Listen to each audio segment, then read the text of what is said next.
Tungo naman tayo sa wedding tradisyon ng mga Jama Mapun. Ang kasal ay tinatawag na ngawin, ay isang mahalagang ritual sa kultura ng mga Jama Mapun. Ang paghahanap ng asawa ay nagsisimula sa tinatawag na nurok-nurok. Ito ay isang yugto ng pagsisiyasat o pag-uusisa upang malaman kung bukas ang dalaga at ang kanyang pamilya sa negosasyon na tinatawag nitong dowry o bride price. Siguro, pamilyar naman tayo sa tinatawag ng mga Muslim, karamihan sa mga Muslim yung dowry. Ngayon, bago ang araw ng kasal, sabay-sabay na inihanda ang mga tahanan ng nobyo at nobya. Sa araw ng kasal naman, ito ay ginugunita sa pamamagitan ng mga kulintang, paputok, tunog ng tambol, at isang parada ng makukulay na watawat. Isa itong masaya at makukulay na pagdiriwang na dinadaluhan ng buong komunidad. Pagdating naman sa seremonya ng pagkasal, ang kanilang pari na tinatawag nila itong imam, ang nagtatanong sa nobyo kung handa na ba siya sa natanggapin ang nobya bilang isang kanyang asawa. Kapag sumagot itong oo, alisin nito ang bilo sa mukha ng nobya at idadampi ang kanyang hinlalaki sa kanyang noo bilang simbolo ng pagtanggap nito. At last, ang burial beliefs. Mga paniniwala sa libing ng Jama Mapun.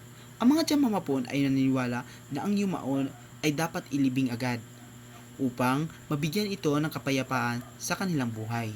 Kung ang isang tao ay namatay sa umaga, siya ay dapat ilibing sa gabi. Kung ang namatay naman ay sa gabi, kailangan malibing ito bago magtanghali kinabukasan. Bago naman ilibing ang mga bangkay, maigi itong nililinis at binabalot ng kuko puti, isang bagong puting tila na sumisimbolo sa kadalisayan. Dahil sa kanilang tradisyon, hindi dapat dumikit ang lupa sa katawan o mukha ng namatay sa loob ng libingan, bilang tanda ito ng paggalang sa yumao. Sila ay may magkilala rin sa katayuan ng yumao. Kapag ang namatay ay isang dato o pinuno, tinatawag itong lindong. Kapag ang namatay naman ay karaniwang mamamayan, siya ay tinatawag na imuwa.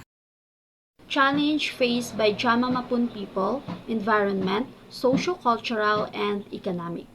So, environmental challenges, depletion of marine resources or pag-aubos ng yamang dagat. So, karamihan sa Jama Mapun ay umasa sa dagat para sa kanilang kabuhayan. Ganyan din po ang labis na pangingisda, illegal na pangingisda, at mapanirang pangingisda. Katulad na lamang po ng paggamit ng cyanide, isang uri ng lason or liquid poison, at tinamita, na dahilan ng pagbawas ng isda, at naapektuhan din dito ang maliliit na isda o mga produktong dagat sa kanilang lugar, kaya nagbabantas sa kanilang seguridad sa pagkain at kita. So, environmental degradation o pagkasira ng kapaligiran. Ang deforestation ng mga bakawan sa Balabak ay nag-iwan sa mga komunidad na malapit sa baybayin, kabilang na ang komunidad ng Jama Mapun na mahina sa pagbuo ng baybayin, mga epekto ng alon at mga storm surge. So, agricultural challenges. Ang pagkasira ng lupa at pag-ulan ay nakakapekto rin sa pagsasaka ng niyog, palay at kamuting kahoy na pangunahing pinagmumulan ng kanilang kabuhayan. Ang mga pisti at sakit sa halaman ay nagbabanta rin sa produktibidad ng agrikultura. Climate change. Ang Jama Mapun ay madaling kapitan sa mga epekto ng pagbabago ng klima. Dahil sa climate change, maaaring makagambala sa kanilang mga aktibidad sa pagsasaka at pangingisda. Two cultural challenges, cultural preservation and influence of modernization. Younger generation are increasingly exposed to modern influence, leading to decline in traditional practices, language, and costumes. The Jama Mapun people face growing challenge in preserving their cultural identity because of rapid spread of modern influences. Younger generation increasingly exposed to media and technology, gradually drifting away from traditional practices, language, costumes, oral tradition, and community rituals. Technological globalization. Social media has been popular among Jama Mapun residents who are own as traders who engage in business with the local communities in southern Palawan. By viewing, reading, and utilizing social media content, they can have an impact on the language and culture of Jama Mapun. Technological globalization has reached even the remote community of Jama Mapun, where social media has become increasingly popular, especially the youth. Jama Mapun have naturally adapted the digital platform for communications and business. Social media begin to influence to the language, values, and cultural expression of Jama Mapun people. Education and language shift. The lack of culturally inclusive education system led to the decline of Jama Mapun language, Pulun Mapun. The use of dominant language like Filipino in English in school discouraged the younger generation from learning their native tongue.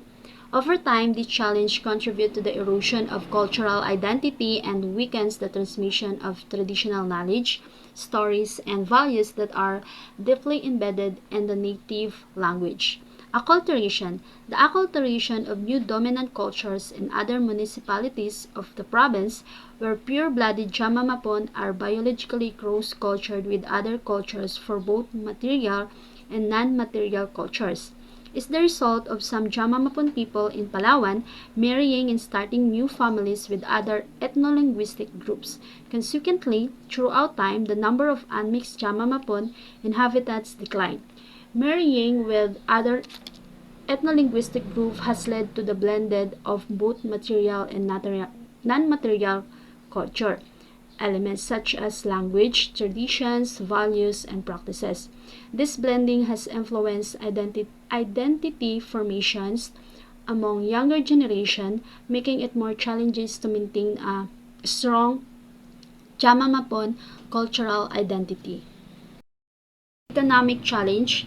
Dependence on traditional livelihood.